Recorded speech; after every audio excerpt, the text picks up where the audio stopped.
840 solar panels, 22 tons of equipment, generating over 350,000 units of electricity every year. That's enough to power 110 houses.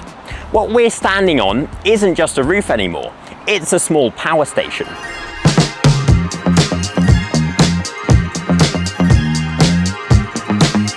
Around 8 million people pull off the M40 here every year.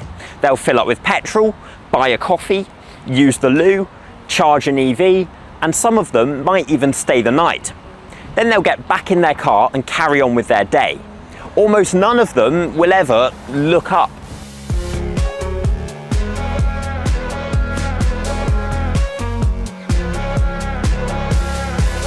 This is Beaconsfield Services on the M40. And like most motorway service stations, it spends an enormous amount on electricity.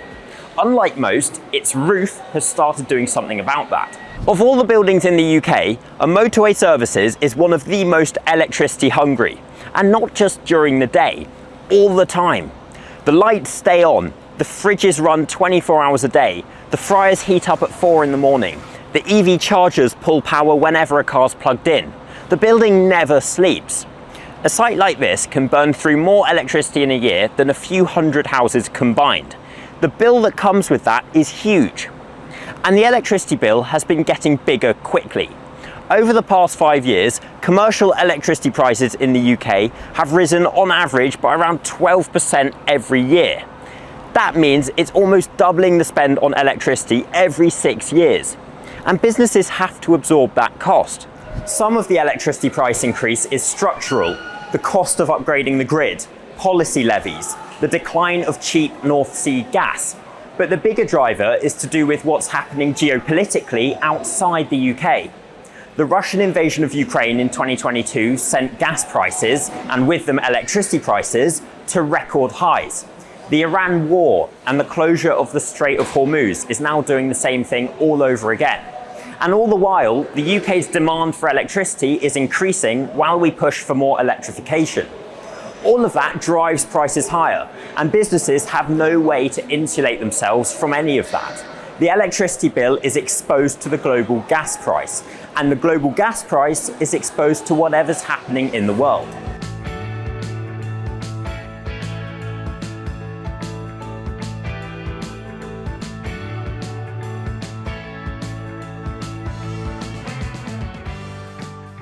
There's only one way for a business to take some of that exposure off the table: generate its own electricity.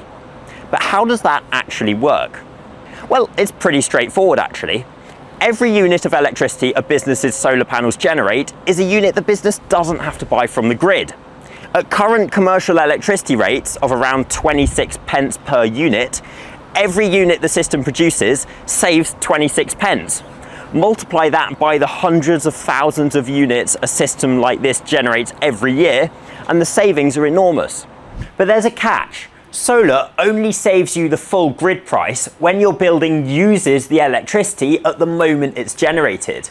Anything the building doesn't use gets exported back to the grid. And you do get paid for that export. However, the price is much lower than the price you pay to buy electricity in, often a third or less. So by selling solar power back to the grid, a business will earn about a third of what it would achieve by using the generated electricity in the building to offset the cost of buying energy from the grid. So that being said, the best buildings for solar are generally the ones that are very power hungry and that will use the majority of the generated electricity in the building. The first of these motorway services we installed was Cobham, just down the M25. At Cobham, our modelling showed that 96% of the solar generation would be used by the site. Most commercial buildings achieve between 60 and 80%, so Cobham was at the very top of the range. Almost every unit of electricity generated is replacing a unit that the business would otherwise have to buy from the grid at full price. When you find a site like this, the investment case is about as strong as it gets for solar in the UK. Which brings us back to Beaconsfield. The 840 panels on this roof are forecast to save the business around £67,000 in the first year alone. The whole investment will have paid for itself within 4 years, and it will keep generating free electricity for around 25 more years after that, with every unit saved going straight to the bottom line. Now, as you might imagine, installing solar panels on a large public building like Beaconsfield Service Station comes with some huge logistical challenges. Putting solar on a building like this is not the same as putting solar on a warehouse. A service station doesn't close. There's no quiet week to schedule the works around. Deliveries come into the kitchens 24 hours a day, and tens of thousands of cars pull through here every week. The site has to keep running while we put 22 tons of metal up on the roof above it. So some of the installation work happens overnight. And actually, when we installed at Cobham last year, we put all the scaffolding up at midnight. We've put the scaffolding loading bay behind the building, out of sight of the public and away from the main footfall. The solar panel deliveries are scheduled around the existing delivery slots for the Nando's, the McDonald's, the Pizza Express, and the rest of the restaurants, so we're never blocking their loading area or holding up their kitchens. It's basically a constant exercise in not getting in anyone's way, and our project managers plan everything well in advance. But how do solar systems actually work? Well, they're a lot simpler than most people think. You've got a few key components and some wiring. The solar panels are fixed to the roof using brackets that clamp onto the seams. There's no drilling, no penetrations, and the roof stays watertight. When the sun hits the panels, they generate DC current. That current runs through the cables down to something called an inverter. This is the inverter. It's the brain of the system, and it does two jobs. It manages how the panels behave, and it converts the DC current from the panels into AC current, which is what the building actually uses.